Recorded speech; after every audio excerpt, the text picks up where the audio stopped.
presents the gaming innovations of 1978. Oh, hello. This is Roof of the Video Game Innovations of 1978. What new technology graced the face of video gaming and changed it forever? We have Speed Freak, the first driving video game that had a first-person POV, and some pretty cool vector graphics too. We had Frogs, the first game with a jumping character. And we had the first MUD, or Multi-User Dungeon, which was created by Roy Trubshaw at the University of Essex in the UK. This is basically the first way that multiple people could network in and play the same game happening at the same time, and was the precursor to massively multiplayer online games. That does it for the innovations of 1978. I'll see you next year, and don't forget, it's not just nostalgia, it's science. Power up. Did you try Breakout with a moving wall? Did you try Breakout with an extra ball? It's what fun's all about. It's Super Breakout. Super Breakout is actually on a microprocessor. Now this is cool for a couple of reasons. One, it's emulatable. You can play a version of Super Breakout just like you would have played in the arcades in '78. But two, it gave them the ability to do more with it. Like Breakout 1. Except what, a few more game modes? You're not just breaking bricks anymore with Super Breakout. I mean, they added some more options, that was nice. It's still playing Pong with yourself. Should I do the Pong variations joke again? Cavity, which introduced the multiple balls on the playing field. Breakout 2. Progressive, where every few paddle bounces, the bricks would get lower and lower and lower. Similar in style to, say, something like a modern puzzle game like Puzzle Bobble. Super Breakout was an updated version of Breakout. The end. Wasn't the commercial for that like some dude trying to break out of prison or something? You really have to use your imagination with that. It's the anti-Space Invaders. Sorry. In '76, you had Breakout released. Atari released Breakout. It was a big game.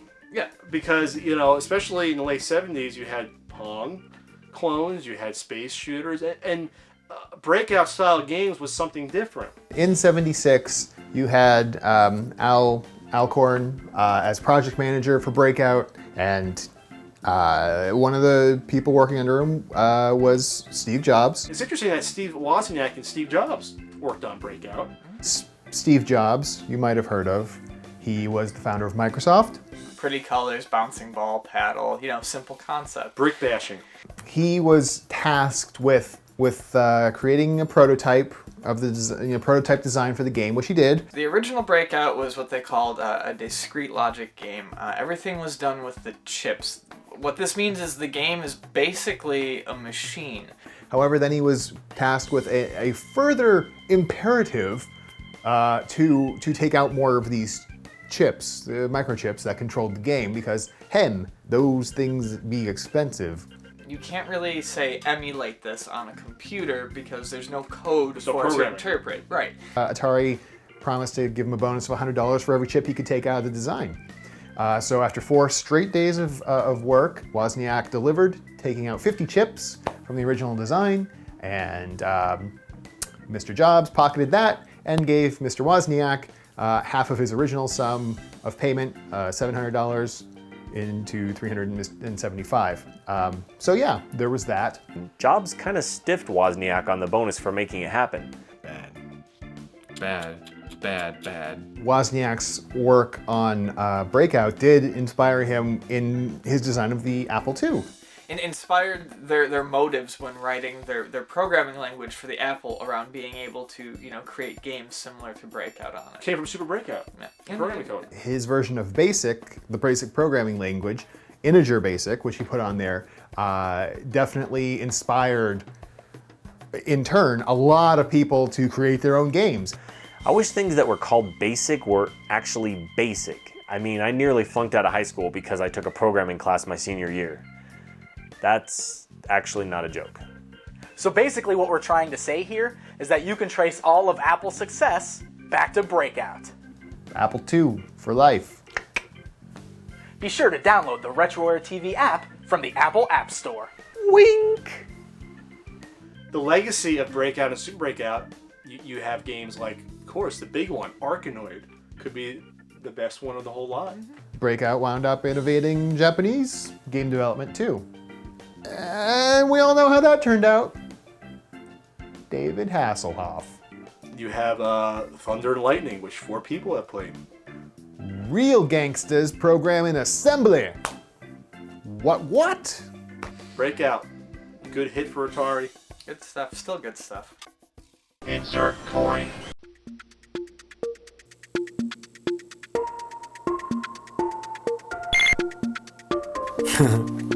Do you know anything about the APF M1000? You know what point you can say you officially have a problem as a video game collector?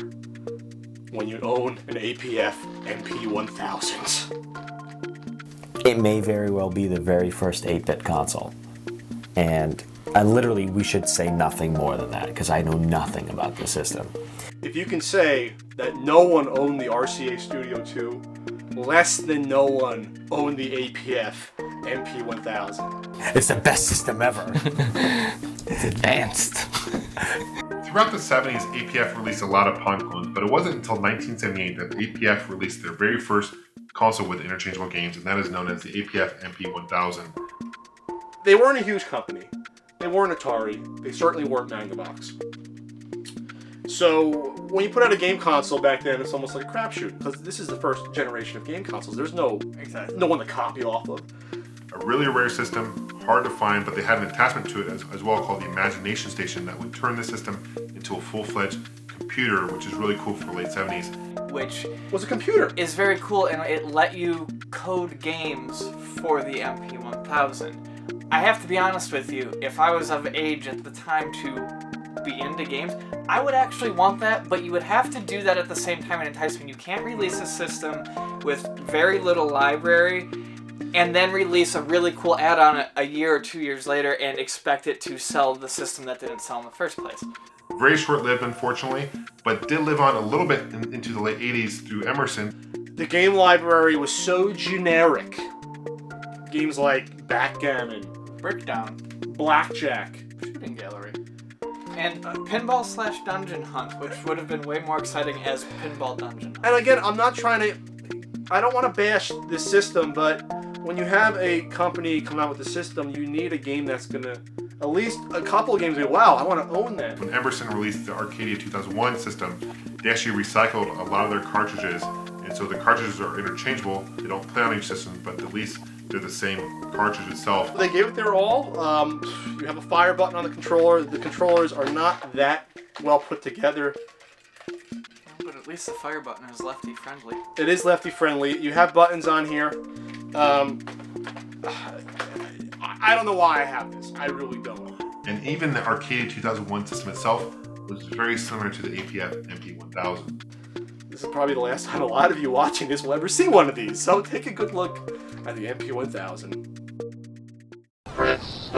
Pixel Dan presents the other toys of 1978. Hey guys, I'm Pixel Dan, and this is the other toys of 1978. You can stage make-believe battles against a Croyer. Like all Micronauts, a Croyer has interchangeable parts. Micronauts were action figures that followed that same science fiction theme, but had the gimmick of interchangeability. Playing Hungry, Hungry Hippos! Hungry, Hungry Hippos! Hungry, Hungry Hippos! Come on, who didn't have this board game while growing up? The object of the game was to feed your hippos and collect the most marbles. Hungry, Hungry Hippos, new from Hasbro. Once a child wants to spell, the spell is cast. Speak and Spell from Texas Instruments. That is correct. And then there was the learning machine, the Speak and Spell. A, B, C.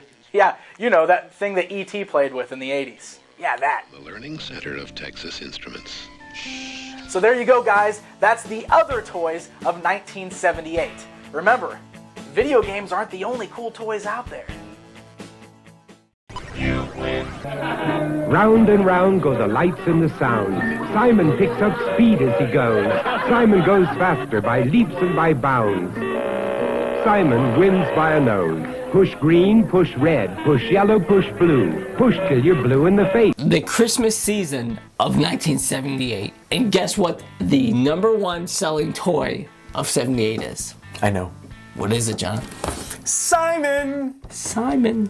So in 1978, Milton Bradley released Simon. So Ralph Baer is a god. Ralph Baer takes Atari's game Touch Me from 1974 and makes his own little handheld game called Simon. Touch Me.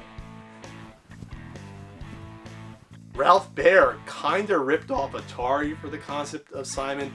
The great irony is that in the early 70s, Nolan Bushnell visited an expo and a demonstration of Ralph Baer's brown box, which later became the Odyssey. His brown box was ripped off by Atari for Pong. which then made Atari a gigantic hit. Right. It led to the 2600, etc. Yeah, Atari's huge.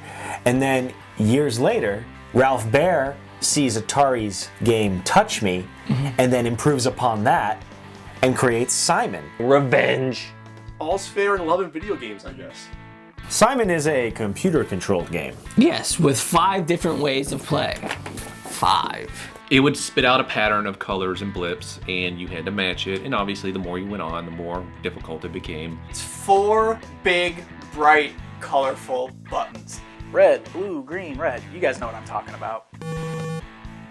What if I don't want to push the red button? This is easy. Your move, Simon. It entertained me for like a millisecond, and I was off to throwing dirt at my sister. The fact that you have big candy buttons that you slam with your whole hand, that makes all the difference. Red. Red, green. Red, green. Son of a bitch. And that's why everyone hates Simon. Simon! God, Simon is still great. It would be a big event on the schoolyard, and everyone gathered around. It was in a challenge. Here comes Johnny Simon to play it. You know, Simon actually made his first appearance at Studio 54 of all places. The place where I used to get my groove on.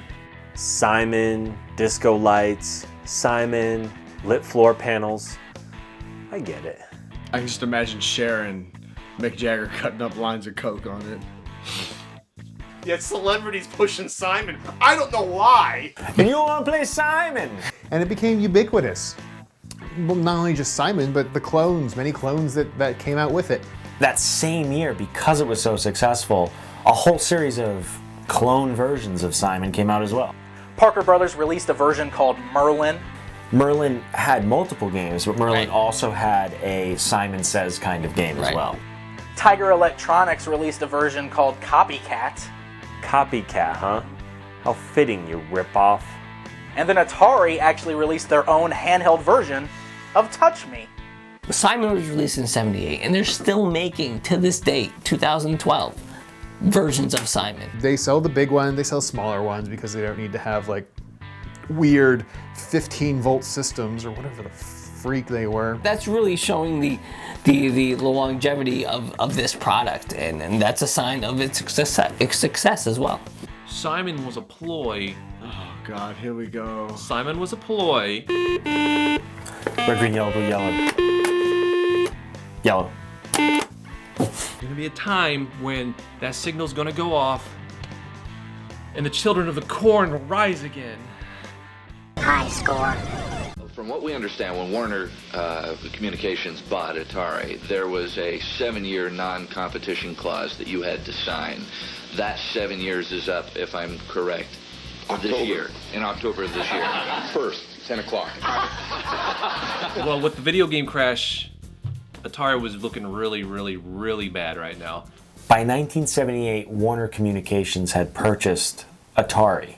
Warner Communications buying Atari was a big change in the culture at Atari. Oh, let's make some games. Let's make profit now.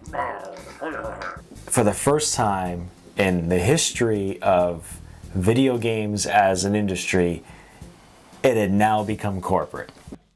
That's where it all started, back in the 70s. The party was coming to an end.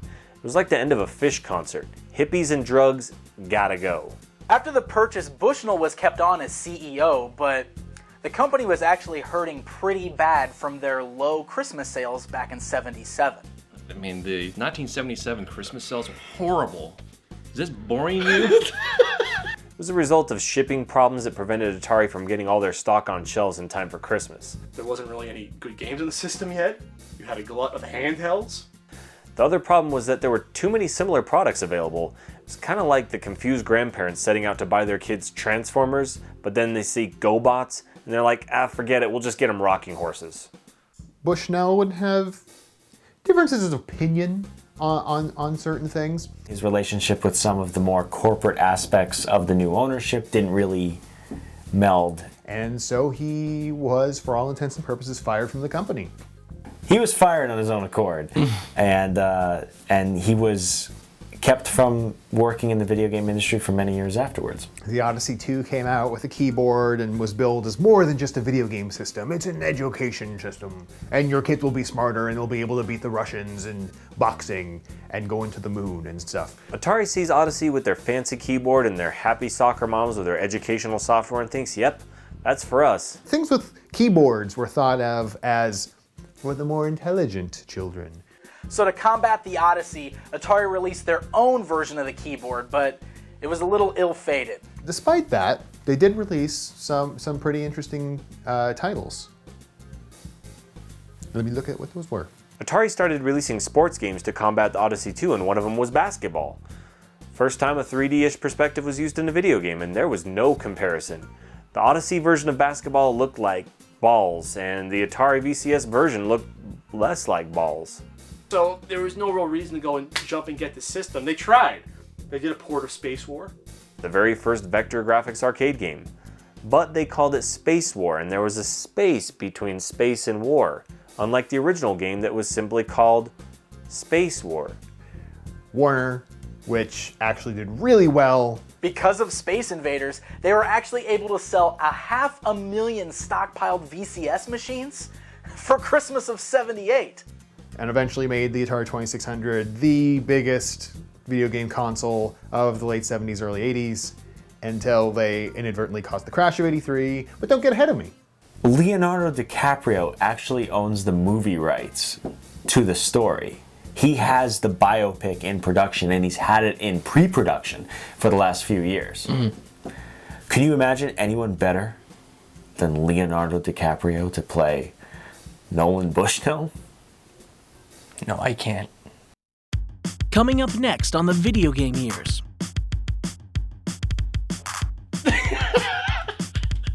What is wrong with us? 1979. The year of the moon landing.